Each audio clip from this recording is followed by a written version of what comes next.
al compañero Carlos Falcón y Villagómez.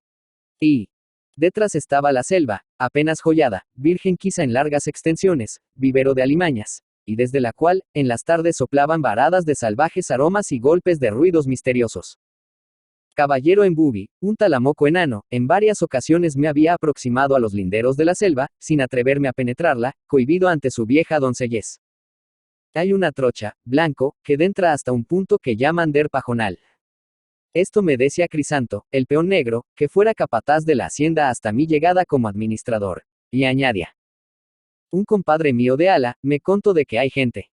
Un gringo no sé cuánto que vino el año pasado. La trocha era practicable, y en uno de mis frecuentes ocios, casi sin intención seguí por ella. Era una mañana clara. Terciada la carabina a la bandolera, jinete en mi bubi leal, no me arredraba la soledad.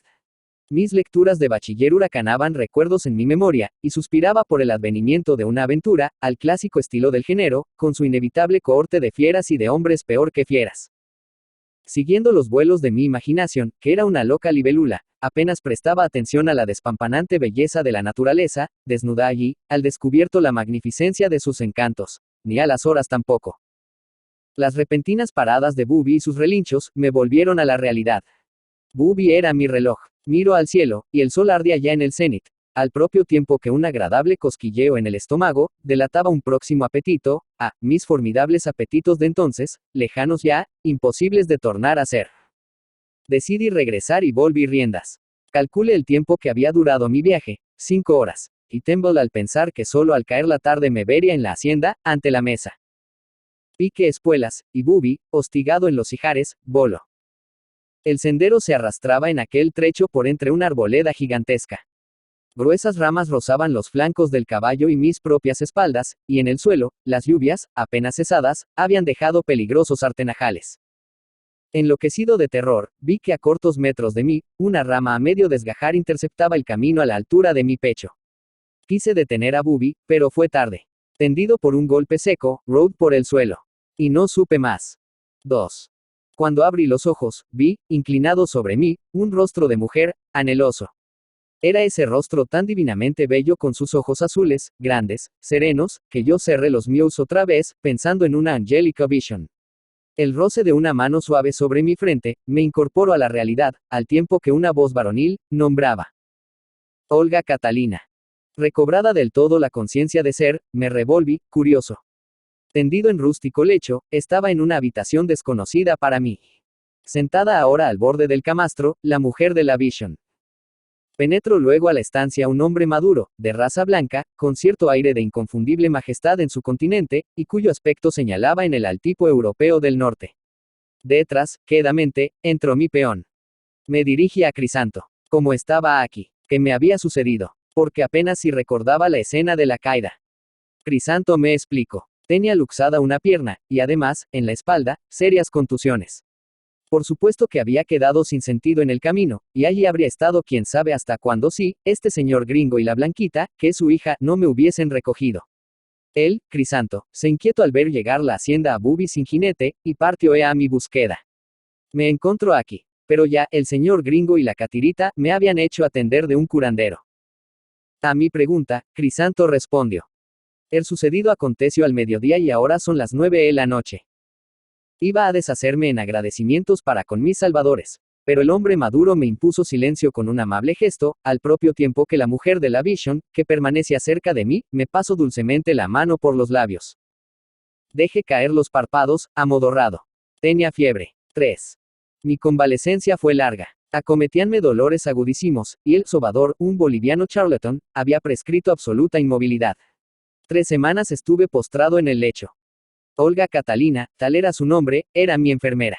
Solicita, esta linda mujercita de 20 años, guardaba inconcebibles energías en su cuerpecito y sobrada caridad en su alma, para soportar las veladas a que la obligaban mis dolencias.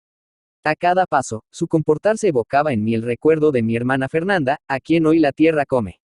Para el enfermo, que el dolor volvía hosco y desabrido, Olga Catalina solo tenía su sonrisa, como ella nunca nadie habrá de sonreír. Apenas hablaba el castellano, así que nuestras conversaciones se hacían en francés. Extraña asimismo a la lengua gala, la ceseaba y suprimía las R's modosamente, como las currutacas del primer imperio. Procuraba evitar todo cuanto a su vida anterior se refería. A cierta pregunta mía, respondió una vez. Nosotros somos de Oldingford, pero bien pudimos haber nacido en Mukden, o en Nueva York. Y nada más. El padre, cuyo nombre nunca logré pronunciar, hablaba menos conmigo. Pues, desconociendo el francés, ni siquiera quedaba este recurso, y solo podíamos charlar a través de Olga Catalina. Cuando yo traté en el de hurgar el pasado, me hizo responder. Somos unos pobres inmigrantes como tantos otros que vienen a esta tierra vuestra.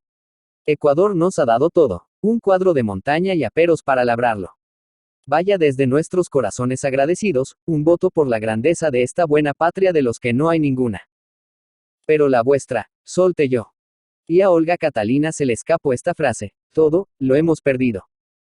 Recuerdo, también, que cierta vez, embebecido en la contemplación de la elegante silueta de Olga Catalina, la dije. Paréceme que su pie, Olga Catalina supiese del piso de los salones reales, y su cabeza, de los esplendores de la corona.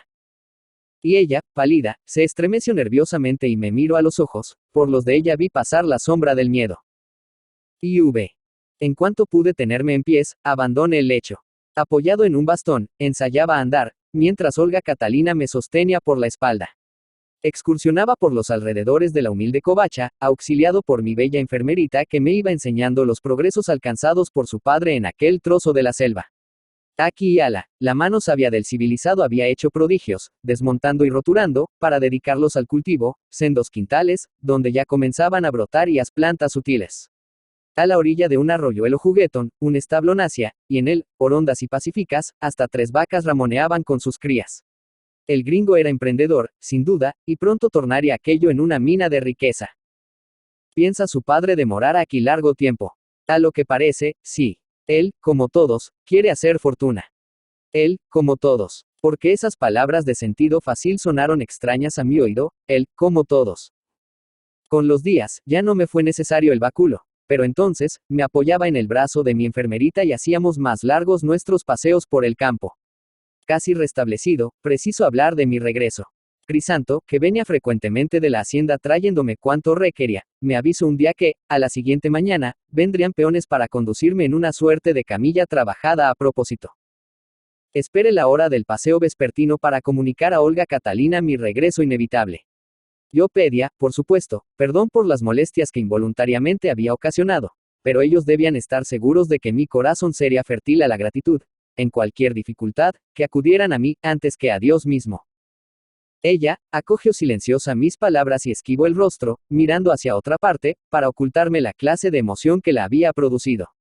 Nunca habíamos hablado de amor, pero esa tarde lo hicimos, y ella fue quien inició el tema. Ella no había amado aún. Verdad que no estaba en edad. Pero, así como así, los hombres éramos unos entes miserables. Ella los despreciaba a todos. Como amigos, bien, pero como otra cosa. No, con todo, comprendía lo fatal. Algún día.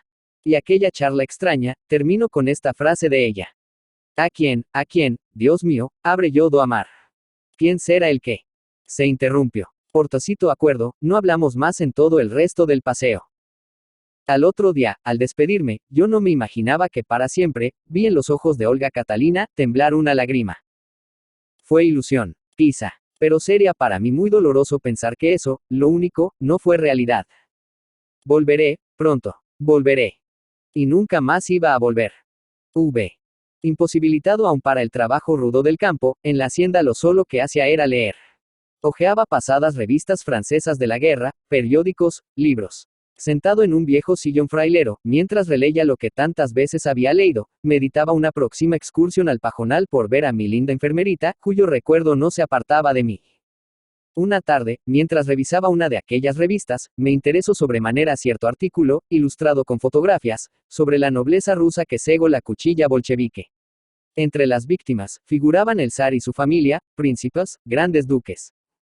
Al volver una hoja, un retrato de hombre atrajo irresistiblemente mi mirada. No cabía un ápice de duda. Era él, el gringo inmigrante del pajonal. La leyenda decía, desaparecido, Gran Duque Alexis. El Gran Duque Alexis, primo del zar, desapareció de Oldingford con su hija Olga Catalina el 15 de.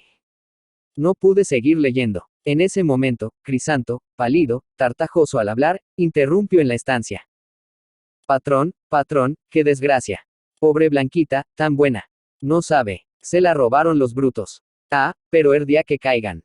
Explícate, hombre. ¿A quién han raptado?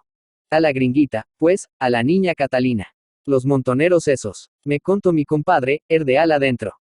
Olvidado de mi pierna luxada, me erguí bruscamente y comencé a dar las órdenes más contradictorias. Ensilla a Bubi. Prepara la lanchita. No, pon un telegrama a. Llama a la peonada y reparte armas. Iremos. Crisanto me oía sin hacer ademán de moverse. Ea, Poltron, ¿qué haces ahí? Reposado me replico. La cosa fue anteayer. Comprendí. Era inútil cuanto se hiciera. Aniquilado, roto, me desplomé en el sillón como un pelele, con ganas de gritar mi dolor rabioso, de ahogarlo en llanto.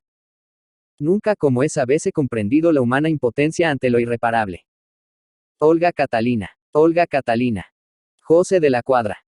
José de la Cuadra Vargas, Guayaquil, 3 de septiembre de 1903, Ibidem, 27 de febrero de 1941, fue un escritor ecuatoriano, y no un poeta, miembro del Grupo de Guayaquil. Es considerado uno de los cuentistas más destacados de la literatura ecuatoriana, con una nutrida obra en que exploró la vida del pueblo montubio a través del realismo. Entre sus obras más importantes se encuentran la novela Los Angurimas y el cuento La Tigra.